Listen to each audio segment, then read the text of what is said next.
Next up is the Adeptus Mechanicus versus Necrons, two highly advanced factions with radically different battlefield philosophies. This matchup leads heavily into map control and technology. The Adeptus Mechanicus excel at fortifying positions, building powerful bases, and churning out armored firepower, while the Necrons are relentless, durable, and capable of turning slow pressure into overwhelming force. Okay, welcome back to a new multiplayer match of Dawn of War 4. This time I'm playing the AdMech. And I am playing the Necrons. And AdMech, very different from Space Marines that I played before. Have a lot more units, much quicker.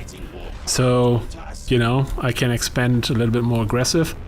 And also what I want to do is, with the Datasmith, these guys, that are the builder units basically, I want to build up a new sphere network. So basically, whenever I build a building, I try to make sure that the next building is, you know, within the network, because what it does is it makes the network stronger, and a stronger network means, you know, buildings produce for cheaper, or, you know, turrets fight harder, you know, stuff like that.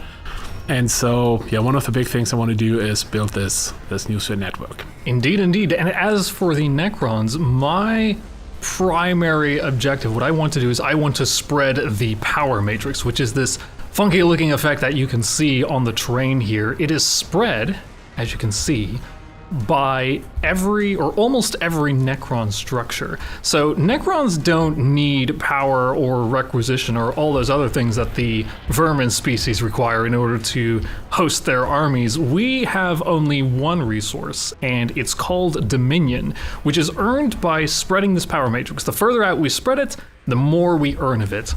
The power matrix also grants additional bonuses to our units on it. So they gain improved HP generation, they regain members faster. All Necrons basically automatically heal slowly over time. And we can speed that up as long as they are on the matrix. So that gives us a big advantage in combat. So the further we can spread out, we do hit a maximum at some point for our Dominion. But with this, it can still benefit us greatly throughout a match. Right, and I assume these 3 points here will probably be very contested.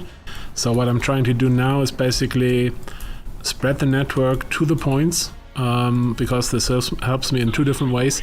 First of all, my network grows, which is good, but also then when I build turrets there, all the turrets become much more powerful. Indeed, I already saw that you are trying to take this point on, so I've sent some scarabs out to fight your rangers. Yeah, Scarabs very annoying. They are pretty fast, can fly, and not super easy to kill, and so they are the best like harassment unit in the game, I would say. And of course, as always, you know, he managed to get the Necrons into melee combat with my range units, and my rangers are much stronger than Scarabs in range, of course, but if he managed to basically bind me into melee, you know, then I struggle because I can't use my best weapons. One thing you may have noticed is that the Necron units are generally quite powerful, but not particularly mobile. And the main way that they get around this is through teleportation or translocation technology. The main way that they do that is through the use of canoptic spiders that they can build through the canoptic foundry, which creates tomb pylons. These can be placed anywhere on the map, and as soon as they are placed, you can put units in the reserve, placing them into the tomb citadel, and then deploy them from that reserve to any tomb pylon on the map. Right, and as you can see here, my new sphere network is growing and growing, unlocking all sorts of research, because, you know, AdMech have a lot of stuff they can optimize and unlock, you know, and this means that all my Skitarii units, for example, now have better weapons, and they can get more models into the unit and stuff like that. So, you know, this is important to keep in mind, basically, to make sure all your units have the best stuff available. Okay, so I've managed to teleport a whole bunch of warriors relatively close to the front line, so we're going to make use of that as soon as we've got this convergence of Dominion set up, essentially, which is a relatively cheap structure that allows us to quickly spread the power matrix. It doesn't have a lot of other functionality, but that is its core functionality, and that will help us with this coming fight, as you can see here. Right, and I let my commander, SecX23, I ordered him to lead these units, and then I can give him a couple of nice upgrades that basically make him and the unit a lot stronger. Alright, so I anticipate that this fight is going to be a little bit tougher, so I'm going to go ahead and build some resurrection galleries in order to support any fallen units. When you lose units, you can have those be selected within a resurrection gallery, which restores that unit over time when it falls in battle. Completely for free. So building plenty of resurrection galleries will really help to bolster your forces if you're losing a battle. Losing more of the selected units while one is already being resurrected speeds up that resurrection, so that really gives you that effect of a non-stop oncoming tidal wave of whatever units you want to choose to resurrect. But you have to choose wisely, you can only pick one at a time. So there we go, and we've got one right here, right now. So we're going to go ahead and set this other resurrection gallery for warriors as well, and we're going to start churning these out. My user network is now at level 8, which is already really good, which means that I can now produce units a lot cheaper, and also turrets and so on are more powerful. So I can now really build a lot of units for relatively little resources. Okay, and while you're putting that all together and you're fighting, I'm just going to build more resurrection galleries. Try and keep those warriors coming out. I put all my units on auto-reinforce, which means that all the units are being, healed automatically, but it's also, a really big drain on my resources. And we're going to go ahead and do something a little bit sneaky, and hopefully we can catch Jan off guard if we do so. It's actually not easy for him to do something sneaky and surprising, because what you can see here, these greenish blobs, they are the auger vision. So this is basically a way for AdMech players to see into the fog of war. It's a kind of heat map, and you can see where enemy units are on the mini-map and also in-game. And this makes it very hard to surprise attack AdMech units, because you always get this little warning where the enemy might be. That's true, but with this amount of warriors here that I've got going on, I don't think I need too much surprise. There we go. Okay, now a real fight's breaking out. We're throwing out the stratagems here. Alright, and I've thrown a gravity pulse on you to hopefully soften up your army here. It's done quite a lot of damage to my warriors, but fortunately, they are already well on their way to return, so we're actually going to go ahead and put another one down here. So yes, Augur Vision is indeed, for the Adeptus Mechanicus, is very effective for predicting troop movement. But with the ability to teleport, it might give me the upper hand I need, because there is, I believe, like a very slight delay to Augur Vision, like when it gets updated. And so if you start seeing a big blotch of red coming around the corner, then it might already be too late for you. Yeah, that's true. There we go. In the meantime, while we're dealing with this encounter here, we're going to just further expand the power matrix, build a couple more sentry pylons. Well, now I think I may have you pinned here. Now we're coming from both ends. We're going to see how quickly that's going to go down. There we go. Okay, we're going to throw down a solar pulse stratagem. That is Omnox's unique stratagem here, which should reduce the defenses of all enemy units on the field, and will also negate any cover. Of course, Necrons, don't require cover. Why?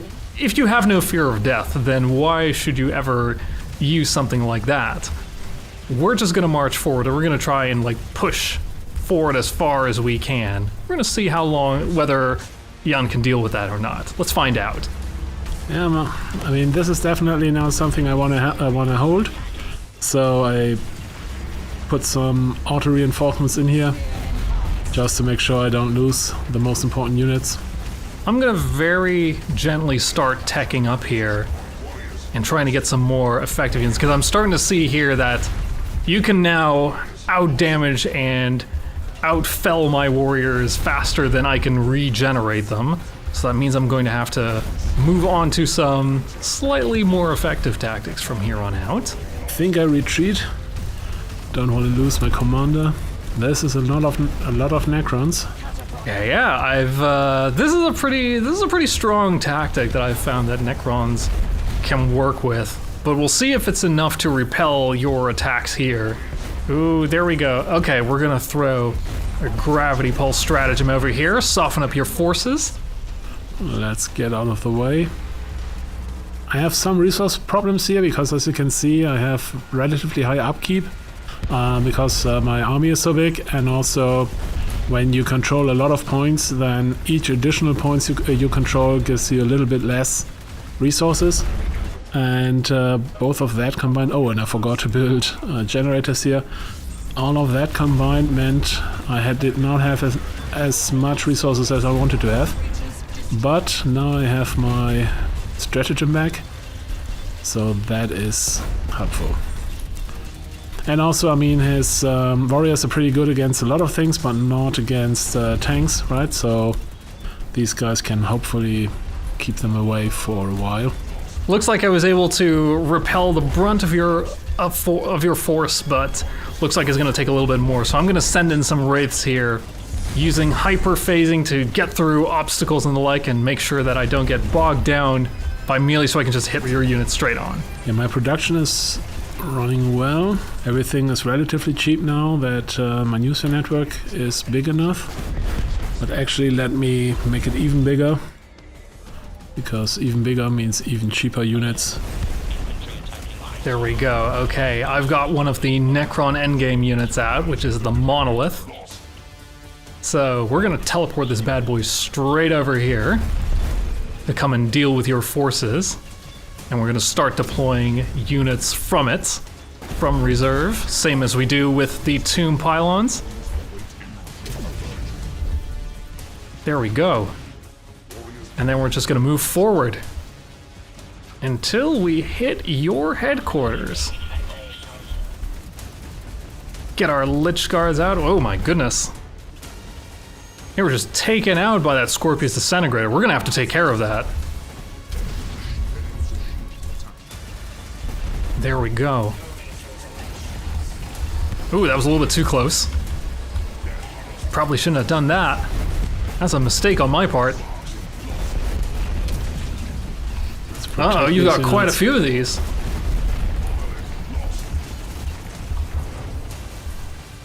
Oh no!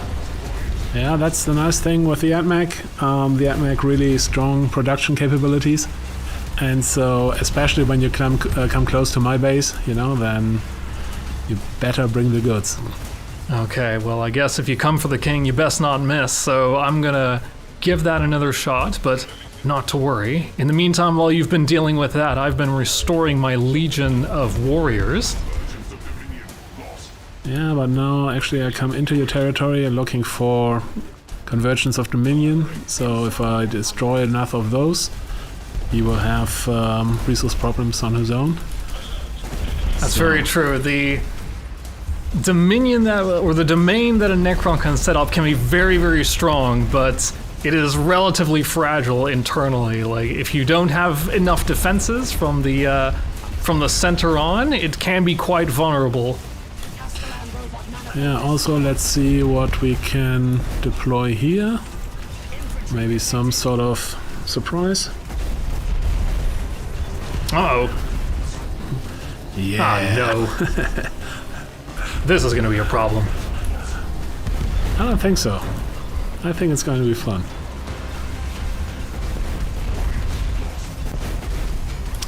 Oh, and all your nice resurrection galleries. Because, obviously, the resurrection galleries here, each one resurrects one type of enemy, and so if I destroy all three of them, then three types of enemies won't come back anymore, which makes it a lot easier for me. Okay, time to take care of this. We're gonna have to get rid of that knight.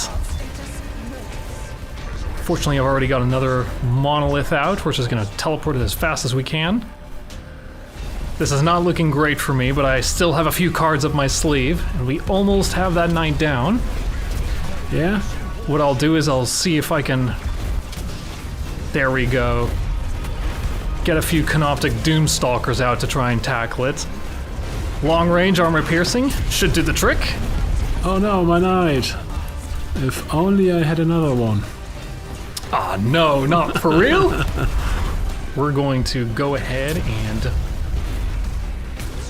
get a whole bunch generated. Oh, it's just a little too late for teleporting that out. Ah, well, I unfortunately seem to have been hoisted by my own petard, having not enough defense here. I very aggressively spread the power matrix, but I didn't have any other internal defenses here, so... Oh, this is going to be a problem. I'll just put one down now. Yeah, Necrons actually have pretty good turrets, and the smaller ones, they can actually teleport, which makes them especially nasty, because basically you can, you know, push them wherever you want them to go with your front, you know, so that's...